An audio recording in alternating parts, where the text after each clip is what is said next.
Hi again then guys, and welcome to a video which you might raise an eyebrow at, because of course if you're watching this early on, well, we don't have Gran Turismo 7, you can't play it, there's no demo, there's no beta, we don't even have the console that it's on yet.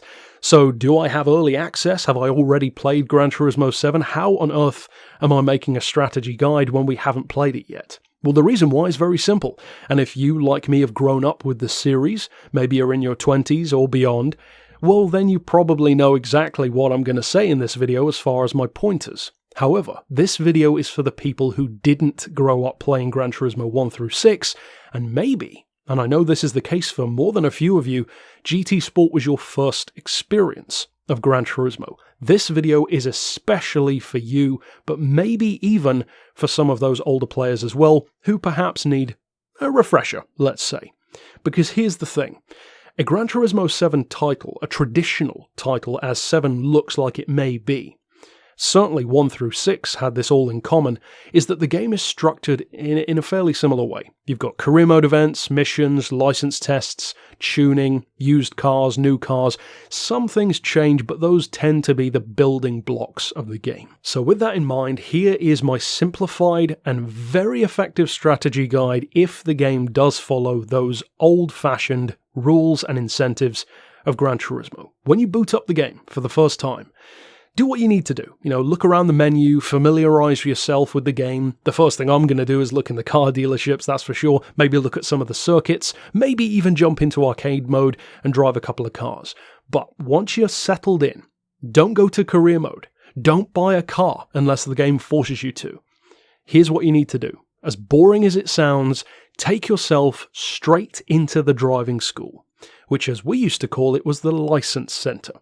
Now, if they structure that in the same way that it used to be, chances are there'll be multiple small missions in effect, accelerating and braking, taking corners, hairpins, car control, all that kind of stuff.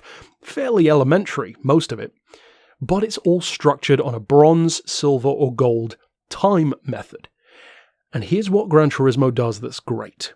If you get all medals across those tests, at least a certain level of competence, for instance, all bronze, all silver, all gold, then they will give you a vehicle. Now this may change, but it wouldn't surprise me at all if they bring that back. And of course, if you get all bronze, you'll get a certain car. If you get all silver, you'll get a better car. And if you get all gold, you'll probably get something pretty special. Maybe even a race car of some kind. Like a Group 3 Nissan GTR or something like that. If that's the case, do all of the missions in that license center that you possibly can. Get all of your licenses, aim for the gold every time if you can, because the better you do, the more you'll get out of it. And it's not just about winning cars. Getting those licenses and working through the driving school will unlock more and more career mode events as well. And that is essential for progressing through the game. So far, this recommendation seems like pretty obvious stuff. But here is where it gets a little more technical. Don't go to career mode. Don't finish your license tests and go and buy some nice car. Don't tune up the cars that you've won and go straight into career mode. No. What you want to do next is go to missions. Now, the missions are very much up in the air. We don't know how they're going to be structured, but if, again, they are anything like Gran Turismo 4 or 5, chances are they're going to be pretty fun, challenging for sure. Something like starting from the back of the grid, a minute behind everyone else, and then you have to catch the other cars before the end of the lap. That kind of stuff. Of course, the notorious Mission 34 in Gran Turismo 4. Those missions tend to give you very special vehicles if you complete them. For instance, again in Gran Turismo 4, the Jay Leno tank car with the largest engine of any vehicle in Gran Turismo, you couldn't buy it. You could only win the car for doing missions. So chances are you'll probably win some fairly special cars for doing that. Maybe some concept cars, maybe some very expensive classic, that kind of stuff. And more often than not, those cars are very useful for specific career mode events. The next thing you want to do after you've done as many missions as you can, or until you just get bored of it, is then go to, if I recall correctly, the returning circuit experience. Now, I believe I spoke about this before when we broke down the GT7 trailers. If I recall correctly, I think it was confirmed that circuit experience is still going to be a part of the game. And of course, circuit experience is a newer aspect of Gran Turismo. This was not in Gran Turismo 1 through 6. I don't think it was in 6, but of course it is in Sport, wherein it's kind of almost like a license test in its own right, crossed with a mission. You take a particular circuit, you break it down corner by corner, and then you do a complete lap, and if you get all gold, you win a nice amount of money. Now the downside is you only win the money once, but if you aim for all golds, well, you can earn a huge amount of money in a very short time and also familiarise yourself with some of the newer circuits and get used to some of the existing ones that we know and love, like the Nürburgring, Le Mans, etc. So, where are we at this point in the strategy? Well, you've worked your way through, for instance, the license center, you've worked your way through at least some of the missions, and now you've worked your way through circuit experience. What kind of results are you actually going to see from doing what I've recommended? Well, you're going to have a ton of licenses, which allows more career mode events to be open to you. That's kind of important. You're going to have a ton of cars after doing this. I guarantee at least something like 10 vehicles, none of which you've had to buy. That alone is a pretty nice perk, and due to those circuit experience events, and possibly the missions, we don't know if the missions will give you any money or not, but the circuit experience almost certainly will, chances are you're going to have quite a few credits to play with, maybe even in the region of 1 million or so from all of those golds in the circuit experience tests. So now you've got, 10 cars, 1 million credits, you haven't even done a single career mode event, and here we get to the next part. This is something which a GT Sport player has no point of reference for whatsoever, and it's something which many of us know and love.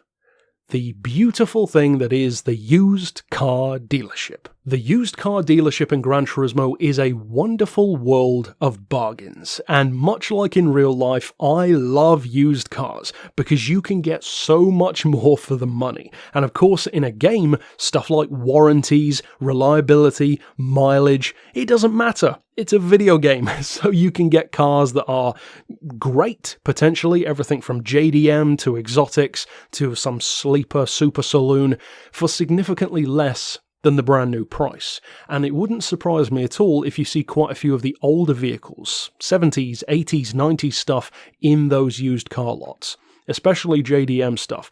Instead of buying a brand new RX-7, you could buy a used one for maybe 10 grand less. Make yourself familiar with the used car dealership. And again, if it's anything like the past of the series, those cars will probably change every day or every few days, giving you more options, and again, you've got plenty of money to play with. Now at this point, I actually still would not recommend buying too many cars, because you've already got some now that you've won from those various events. Then you can now progress into career mode. Don't tune your cars up too much. Try to save as much money as you possibly can and enter the career mode. Maybe look at the special events, which I'm expecting to probably be stuff like endurance. Maybe. We'll have to wait and see. Career mode, championships, that kind of stuff. I guarantee more than a few of the cars that you've already got in your garage that you haven't even had to buy will be very useful for those career mode events. Maybe a rally car or two, maybe a touring car, maybe a Group 4, Group 3, whatever the case may be, a supercar perhaps. You will get plenty of use out of those cars. And in fact, one of the most fun things to do about Gran Turismo, and this is essentially the main crux of my recommendation for this strategy guide, is seeing how far you can play without buying a single thing. Gran Turismo 4 and 5, you could do a lot. In fact, most of my Gran Turismo 5 playthrough, I didn't buy a single car, and I barely tuned anything, because you just won stuff that you could then use to complete loads of events with. Now, of course, this is not the only way to succeed. You could buy all the cars you want, tune them up, win stuff all over the place, or just play online and win money from beating people. There are definitely multiple roads to success. This is just the one that I would recommend because it has a beautiful efficiency. You get tons of licenses, tons of missions achieved, tons of tracks that you've driven on very early on. You haven't even gone into career mode and you've already got tons of credits, multiple cars. It's just a really great way to set yourself up for the rest of the game. It even means that without doing a single career mode championship or event, you've now got at least a couple of cars that you can jump online with and race against other people. And in the very early days of the game, you could end up having a car which other people in the lobby can't afford yet, and that's a pretty nice place to be. So overall, try out this strategy guide when the game comes out, see how much of my recommendations work in the new game, because trust me, a lot of them probably will. You might be surprised, in fact, if you're newer to the series. And yeah, I hope you enjoyed the game. I'm certainly going to be trying to use this method myself if it does work in GT7. And of course, stick around on the channel for much more Gran Turismo 7 content, especially when it comes out. And even now, GT Sport content from the previous Gran Turismo games. And obviously from a ton of other racing games on the channel as well, from Forza to Test Drive Unlimited to Project Cars to pretty much anything else. But overall, that's it for this vid. Of course, slap the notification bell to make sure that you see all of those videos, because YouTube simply doesn't show people stuff sometimes, which is ridiculous.